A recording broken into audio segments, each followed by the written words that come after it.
जाधव नावाचा मुलगा काम करत होता. त्या मुलाचं लग्न झालं.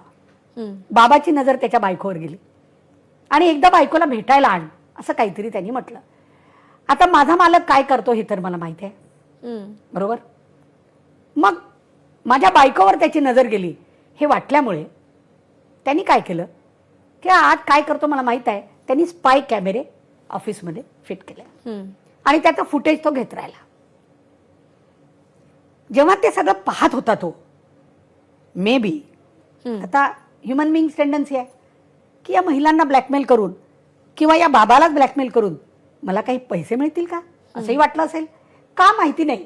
पण त्यातले काही फुटेज घेऊन हा गायब झाला. जवळपास 3 महिने तो गायब होता. आणि गायब झाल्यानंतर त्यांनी काय केलं, एका ARTO महिलेला तिची क्लिप पाठवली, तिला पैशांची मागणी केली. तिने स्वतःचा भाऊ, नवरा, जेठ अशा घरातल्या पुरुषांना सांगितलं आणि त्या सगळ्यांनी तिला सपोर्ट केलं.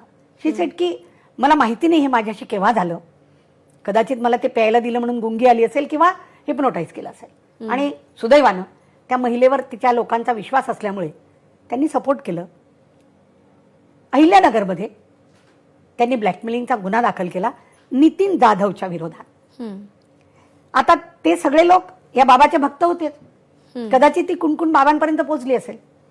बाबांना कळलं आता हे आपल्या भोवती येणार. त्यांनी लगेच नाशिक पोलीस स्टेशनमध्ये कुठल्या तरी नाशिक जिल्ह्यातल्या तक्रार दाखल केली की हे सगळे फोटोज माझे म्हणून कोणीतरी माझाच माणूस हे करतोय आणि हे सगळे फोटोज मॉर्फ केलेले आहेत, हे माझे नाहीत. आता मी जसं म्हटलं तसं नाशिकचाही SP हा कर्तव्यदक्ष आहे. ठीक आहे, तक्रार नोंदवून घेतली आणि त्यांनी ते फोटोज फॉरेन्सिककडे पाठवले की मॉर्फ आहेत की खरे आहेत.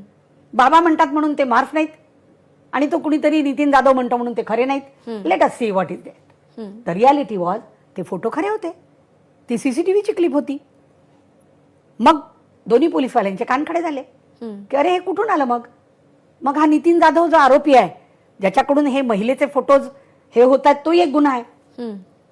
तर तो तर अहिल्यानगर पोलीस स्टेशनमध्ये कैद आहे. मग यांनी त्यांना सांगितलं की त्याचा मोबाईल जरा बघा, इन्स्पेक्ट द मोबाईल. मोबाईल पाहिल्यावर ती